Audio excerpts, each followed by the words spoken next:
Hey there, welcome back guys. In this video we're going to be putting a protective screen and cover on the Osmo 360. If you have this camera, we've got you covered. So without any further ado, let's get started. A lot of times when I'm transferring video to the computer, you put it down like that, or you tend to, I do, put it in the case, or sometimes you forget, or you want to take it out and travel with it, maybe without this thing.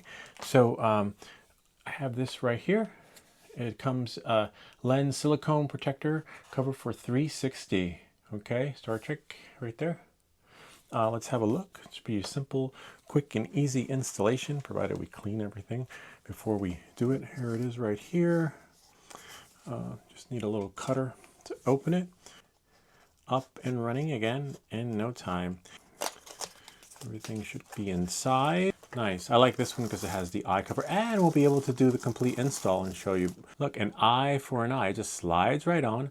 Fits perfectly on there. We could slide it off a little bit because we're going to have to put the other one on there. Now you can leave it around and not forget. Leave it in the case. And now it also comes with this thing right here. Probably going to use a cloth or something that I have laying around here to clean it. The cover on, I kind of want to wipe it. Inside your Osmo 360 case, if you kept it in there, there's a cloth inside. Sometimes things are never around when you need them inside of there. We're going to wipe it, okay? Definitely going to put it back in the bag. And you always want to keep it in the plastic. This way, remnants of, the air don't get in there. So now we have here, dust absorber, like this. Oh wow, this is the back. Okay. Strange how that's the back, but then that's the front. First, let's use the dust absorber. Definitely this would be the front. So we're going to use the sticker guide. Put this on here. Don't be shy. See? Use that so you can just drop it. And then put this one going across like that.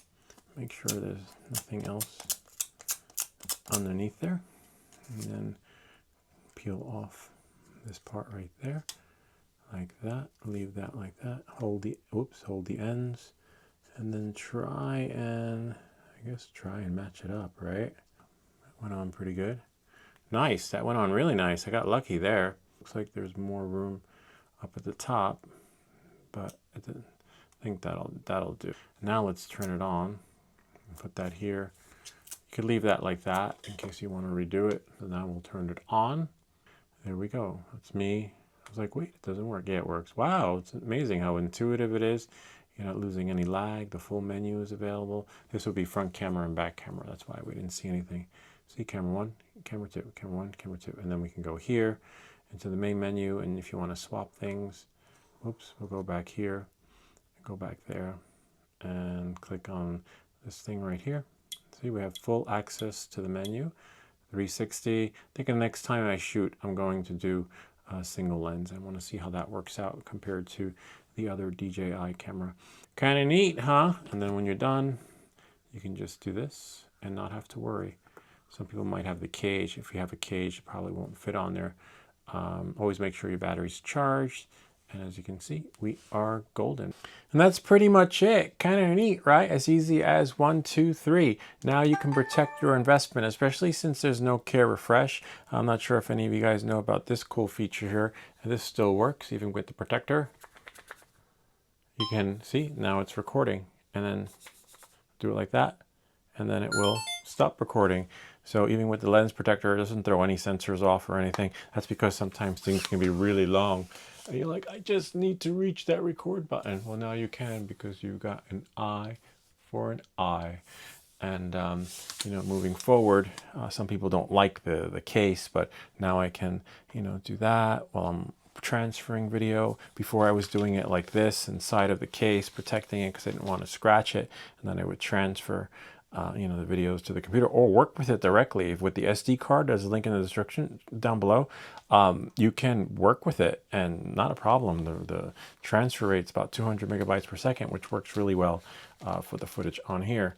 But now I can just put that there and do that and edit my videos.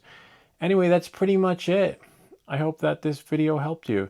If you have any comments or questions, feel free to leave them down below, or ideas for other videos. Remember to like and subscribe, and we'll see you all next time.